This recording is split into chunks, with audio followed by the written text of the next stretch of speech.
매일의 하나님 말씀. 이상에는 수많은 실행의 길이 포함되어 있다. 사람에 대한 실제적인 요구 역시 다 이상에 들어있고, 사람이 알아야 할 하나님의 사역 역시 다 이상에 들어있다.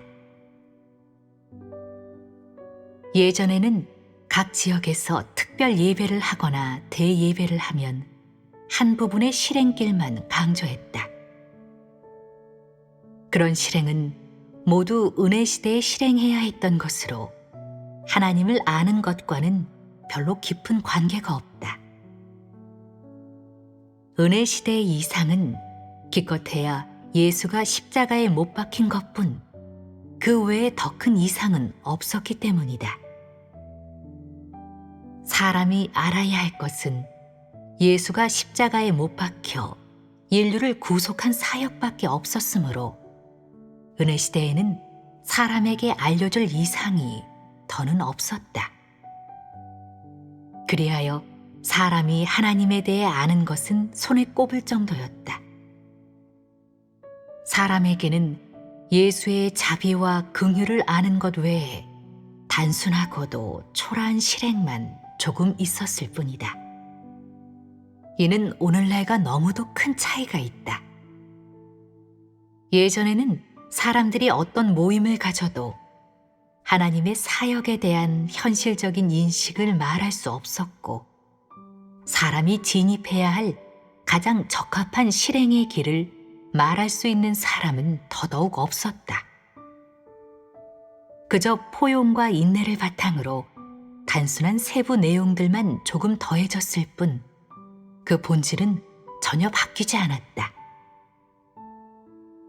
하나님은 동일한 시대에 더 새로운 사역을 전혀 행하지 않았고, 사람에 대한 요구 역시 포용하고 인내하거나 십자가를 지는 것에 그쳤기 때문이다.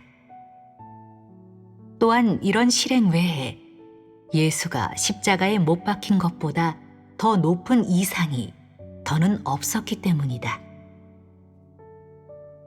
예전에 더 많은 이상을 말하지 않았던 이유는 하나님이 그렇게 많은 사역을 행하지 않았고, 사람에 대한 요구 역시 유한했기 때문이다. 그래서 사람은 쉽고 단순한 실행만 조금 했을 뿐, 어떻게 해도 그 범위를 벗어날 수 없었다.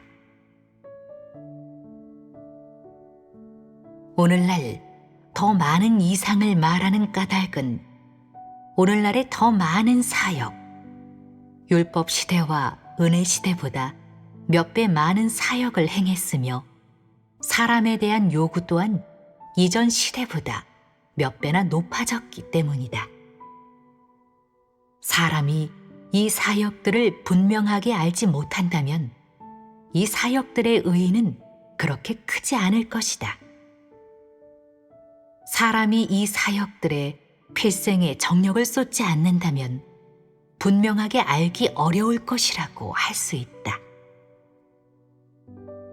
정복 사역을 하는 과정에서 실행의 길만 말한다면 사람을 정복할 수 없고, 이상에 대해서만 말하고 사람에게 요구하지 않는다면 이 역시 사람을 정복할 수 없다.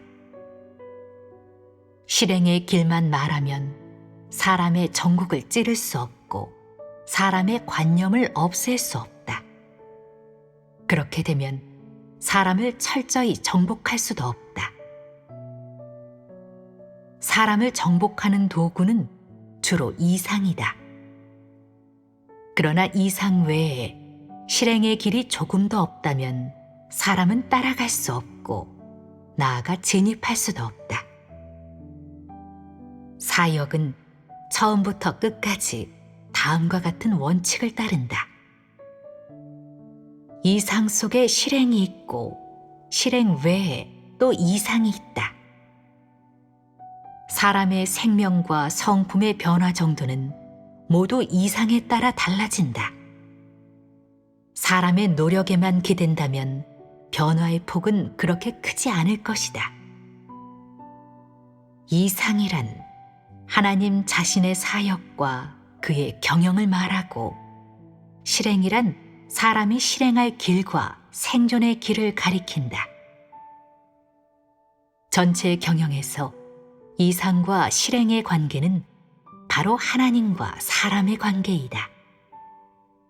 이상을 없애거나 이상만 말하고 실행은 말하지 않는다거나, 또는 사람의 실행은 없애고 이상만 있다면 그것은 경영이라고 할 수 없고, 하나님의 사역이 인류를 위한 것이라고 말하기는 더더욱 불가능하다.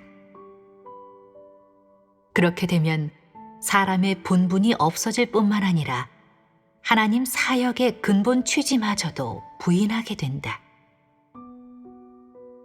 처음부터 끝까지 하나님의 사역과 관계없이 사람에게 실행만 요구하고 더욱이 하나님의 사역을 알라고 하지 않는다면 그런 사역은 더더욱 경영이라고 할 수 없다. 하나님을 알지 못하고 그의 뜻도 모르면서 무작정 막연하게 실행하기만 한다면 사람은 영원토록 온전히 합격한 피조물이 될 수 없을 것이다. 그러므로 이 두 가지 부분의 내용은 모두 필수적이다.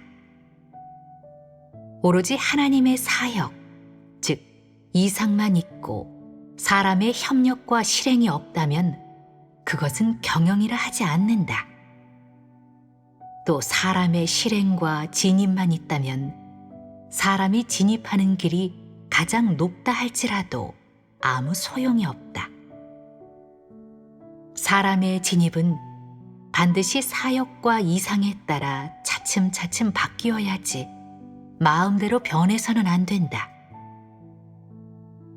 실행의 원칙은 자유로운 것이 아니라 범위가 있다. 이 원칙들은 모두 사역의 이상에 따라 달라진다. 그렇기에 경영은 결국 하나님의 사역과 사람의 실행으로 귀결된다고 하는 것이다.